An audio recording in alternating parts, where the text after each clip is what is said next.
Welcome everyone, I'm Darren Alan Cheyune and this is Africa Matters. This week, we focus on the devastating impact of torrential rains and floods that have hit East African countries. Hundreds of people have been killed and millions have been uprooted from their homes. We ask, what needs to be done to stop the recurring cycle of climate-induced emergencies and unfolding humanitarian crisis?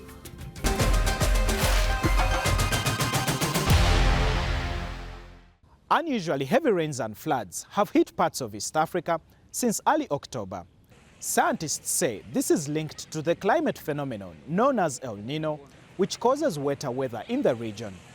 The floods come in the wake of one of the most prolonged droughts ever recorded there. Now, aid agencies are warning of severe food shortages, the threat of landslides, and waterborne diseases like cholera.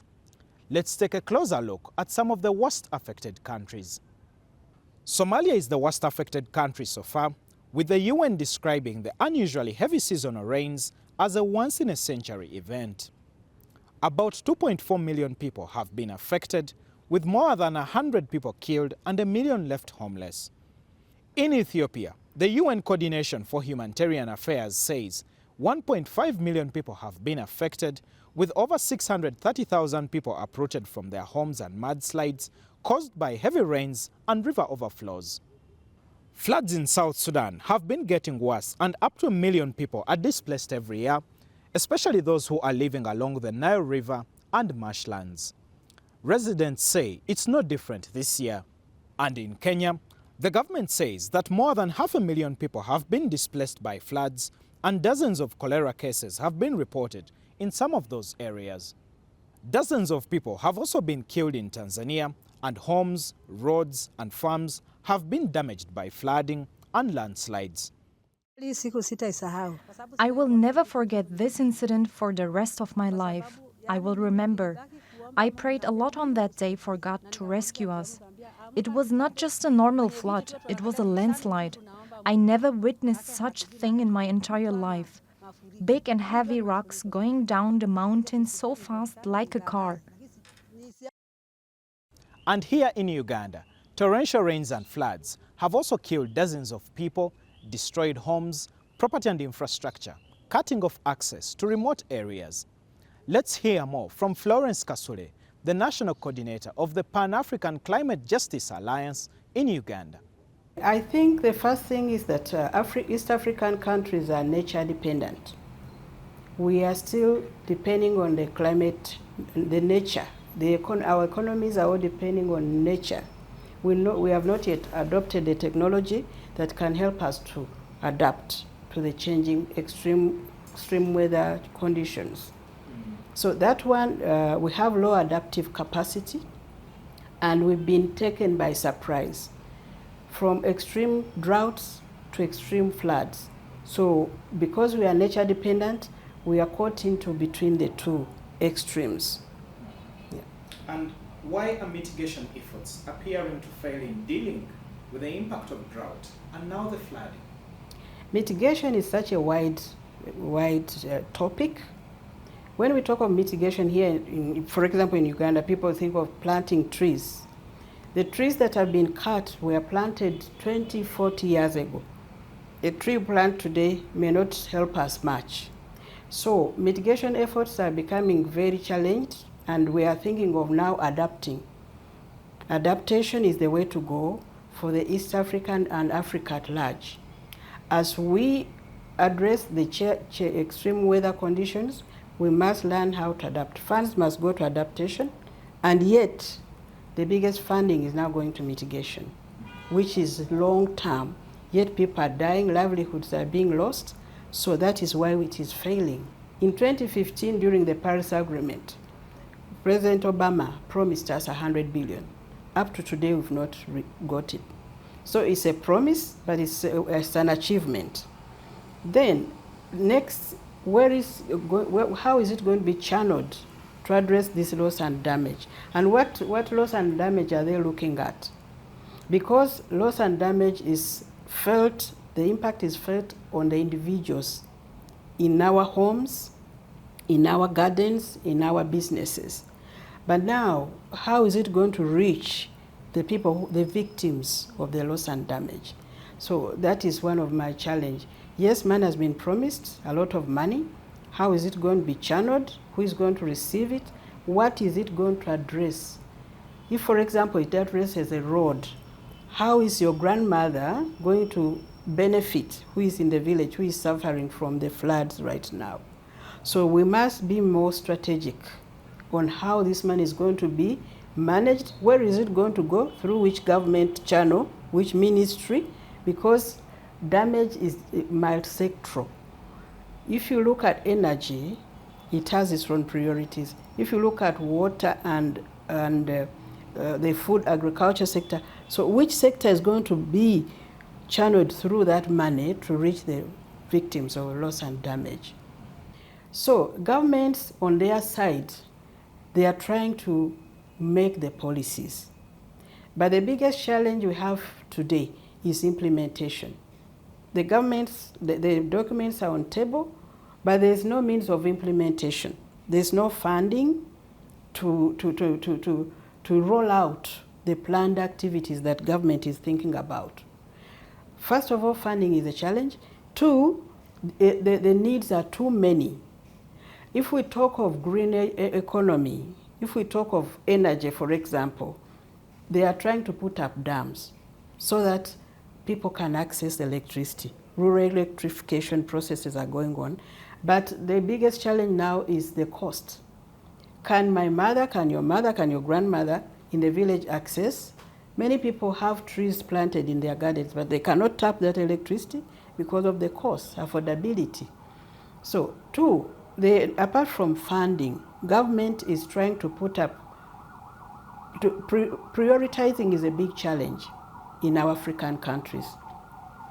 Much as the victims are thinking of survival, government is thinking of another thing.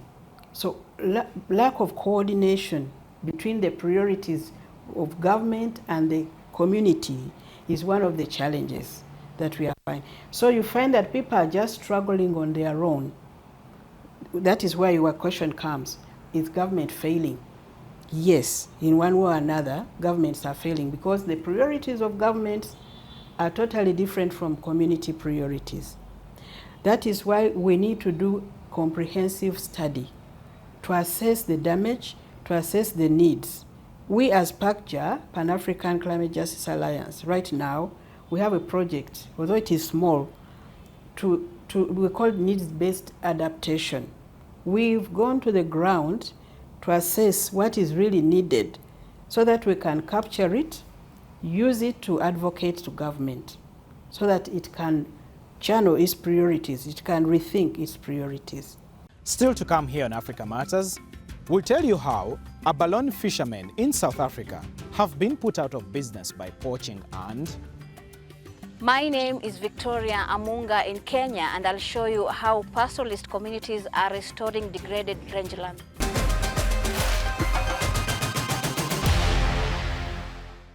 We switch gears and head to neighboring Rwanda, where British Home Secretary James Cleverly signed a new treaty designed to resuscitate plans to send undocumented migrants there. The plan was ruled illegal by the UK Supreme Court over fears that migrants might be sent back to their home countries. The new treaty now seeks to address those concerns and will be matched by new laws that will be introduced in the British Parliament. Our Europe correspondent, Simon McGregor-Wood, has more. The UK is not giving up on its Rwanda policy. On Tuesday, Britain's new Home Secretary flew to Kigali to sign an upgraded treaty with Foreign Minister Vincent Biruta. It's designed to address the main legal objection that migrants sent to Rwanda could be sent back to their home countries and face imprisonment and abuse. We feel very strongly that this treaty addresses all the issues raised by their lordships in the Supreme Court, and we have worked very closely with our Rwandan partners to ensure that it does so. I would say that there is always a room for improvement to any system designed by human beings, Rwandan or British. So this is the reason why we worked on this treaty, and we accepted to partner just to make sure we can improve our asylum system. Under the treaty, there will be a new appeals process and an independent commission to monitor the treatment of migrants. The British government is determined to cut immigration. Last year, UK net immigration was 745,000, and politicians from all parties realise those numbers are unsustainable.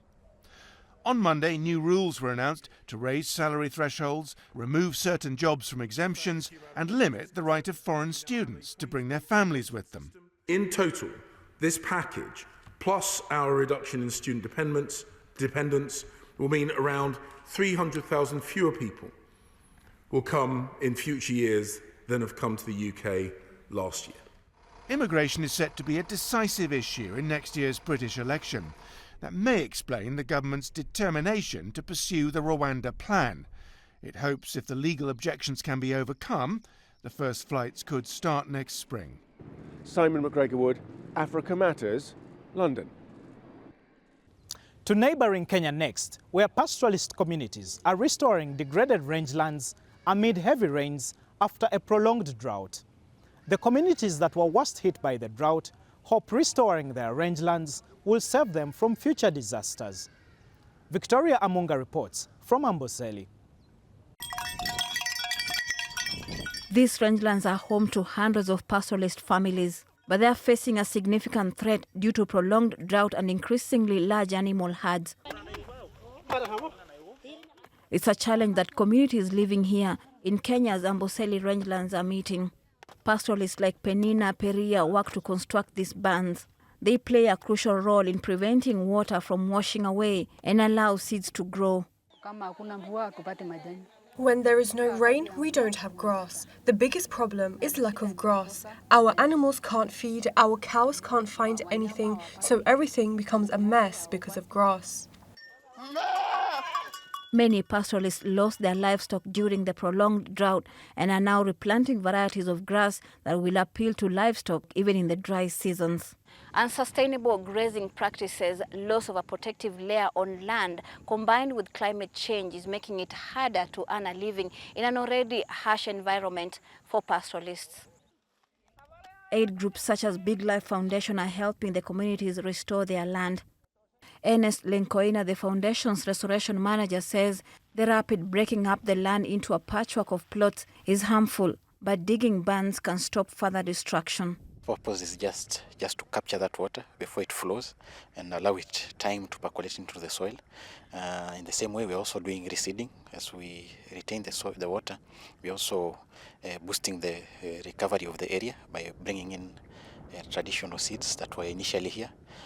So we have things like Maasai lovegrass, we have African foxtail. Indigenous and minority groups deal with the worst effects of the changing climate in Africa, and the Kenyan authorities are educating communities on ways to recover degraded land. We have started to see some hope since we began, because we went to areas that did not have any grass at all. But after this project, we have begun to see grass coming up. We keep the animals away and let it grow. The lives and livelihoods of pastoralists in Kenya depend on rangelands. Conservationists say it's crucial to find solutions to sustain productivity all season long. Communities here hope such initiatives will help. Victoria Amunga, Africa Matters, Amboseli, Kenya. Staying in the region, we highlight the story of one Ethiopian family which is trying to make a difference by sowing their own seeds to save the environment. Obaida Hito has more on this unique oasis of music and greenery.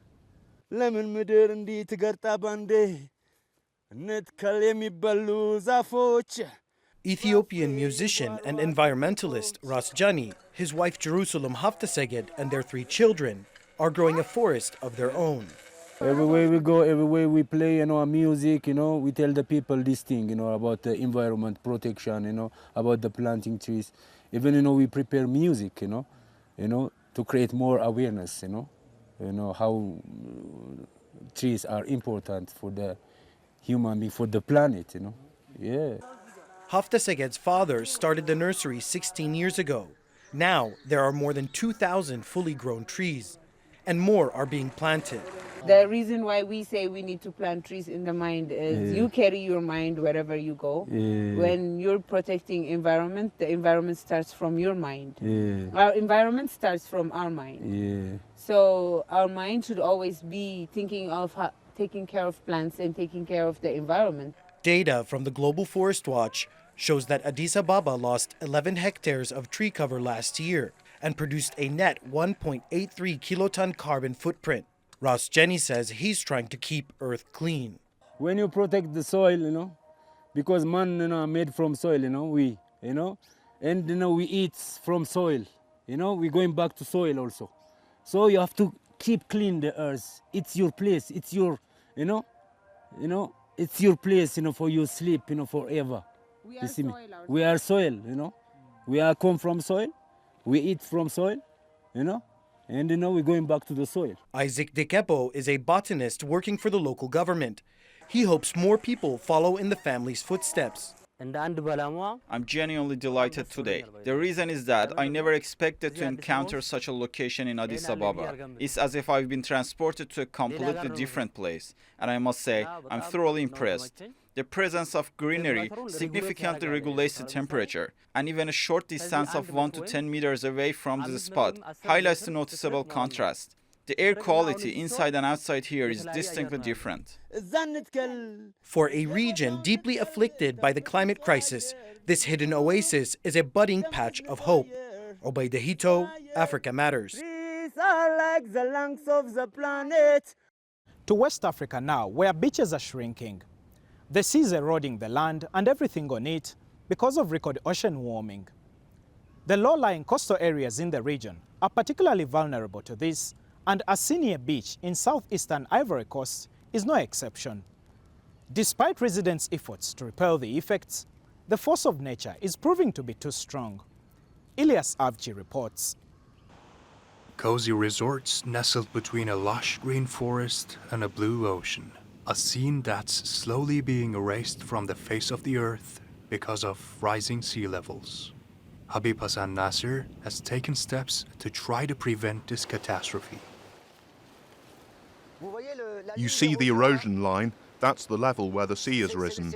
You can see that there's 50 centimetres of levelling, but in fact 3 weeks ago it was 2 metres, which means that at the moment the sand has started to come back little by little. But if I hadn't made this protection, I can assure you that. You see there the 2 coconut trees with the statue in red next to the little boy?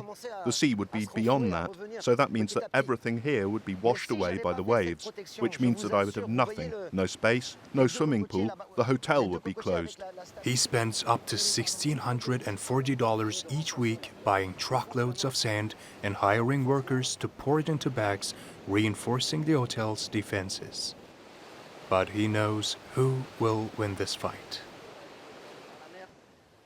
The sea will attack us, and we'll have to fight back. But at some point, we won't be able to. It's the ocean. Before him, some tried battling the ocean with the same method, but couldn't win. Here are the stairs that used to lead us to the swimming pool. This is where we used to go to get to the pool, but today we no longer have a pool because everything is broken. It started with cracks and now half of it's gone. The whole pool is in the water. The sea has taken all our swimming pools and rooms, and I've lost 5 sheds. The World Bank says that the coastal regions of West Africa contribute at least 56% to the economic activity of the area, and a third of its population depend on them. Wealthier nations promise to assist poorer countries in adapting to the effects of the climate crisis, but they're failing to fulfill their commitment. For people living here, the urgency is clear. Elias Avci, Africa Matters. Inflation in Nigeria has driven the cost of living beyond the reach of millions who are trying to make ends meet. With cooking gas burning the pockets of many, some Nigerian entrepreneurs are hoping their new gel-like alternative will give people a cheaper option to adapt to difficult economic times. Afzal Ahmed brings us this report. Biofuel, a cleaner and more effective cooking fuel. Debbie Idoko is confident in the product she uses and sells as an alternative to firewood or natural gas. Right now, I would actually prefer to cook with the biofuel because it's cheaper. I don't know if you know, but gas, the cooking gas in Nigeria now is 1,000 naira per liter. It's per liter. So it's actually cheaper now than the gas, and it's fast. It cooks very fast as the gas. And it's available. Lilian Aromu, co-founder of Kike Technologies, says environmentally friendly biofuels made from ethanol gels are safer for cooking and better for the environment. The solution is now what's brought about the Kike stove and biofuel gel. What is the solution to this harmful way of cooking? Except the clean source of cooking, which is the biofuel, made from biomass waste, totally clean. End product is oxygen. The World Health Organization says more than 93,000 women die every year from household air pollution in Nigeria.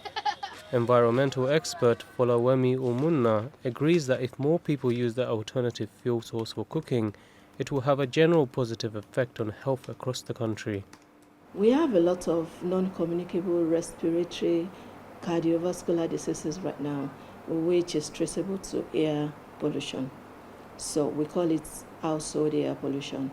So switching to a fuel like biofuel, which is renewable, is going to help us reduce the casualties on these health issues, at the same time protecting our environment from carbon emission. Biofuel gel users like Shola Adeyemi are happy with the results so far.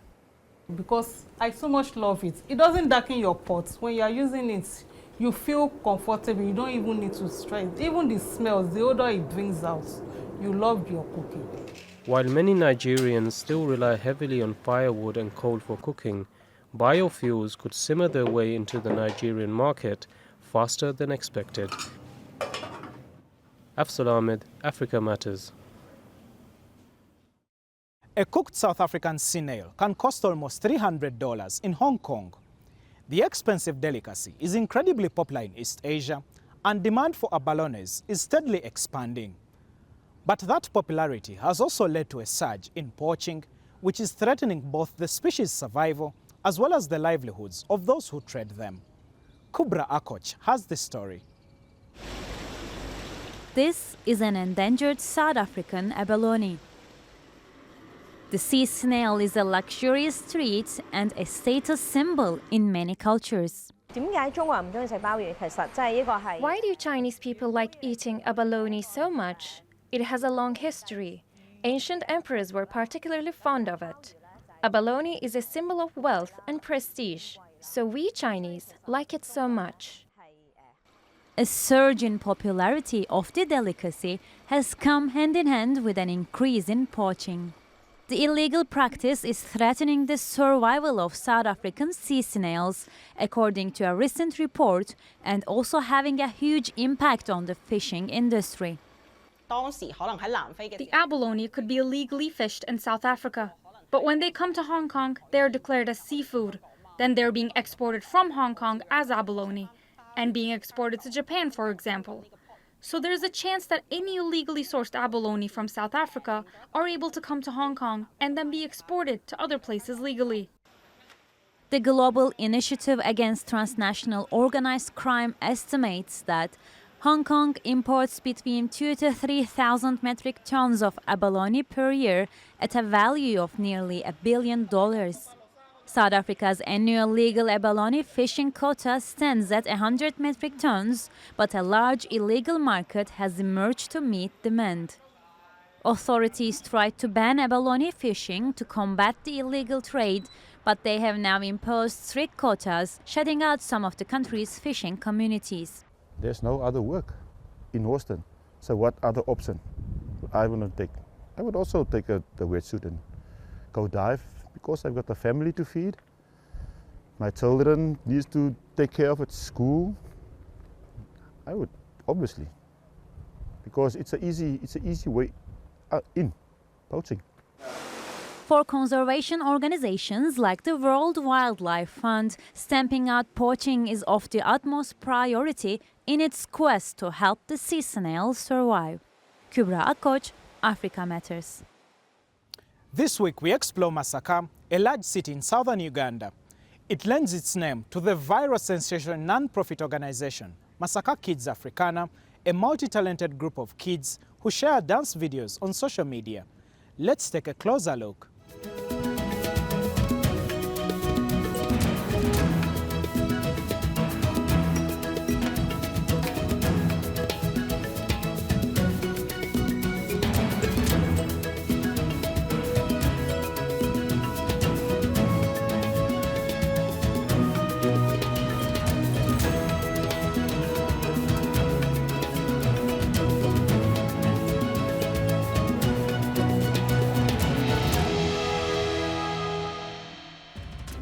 That's our show this week. Share your thoughts and suggestions about the stories you've seen on this episode or ideas on what you'd like us to cover on X using the hashtag #AfricaMatters. You can also watch more African stories on YouTube by searching for TRT World, Africa Matters. Thanks for watching and goodbye from Kampala.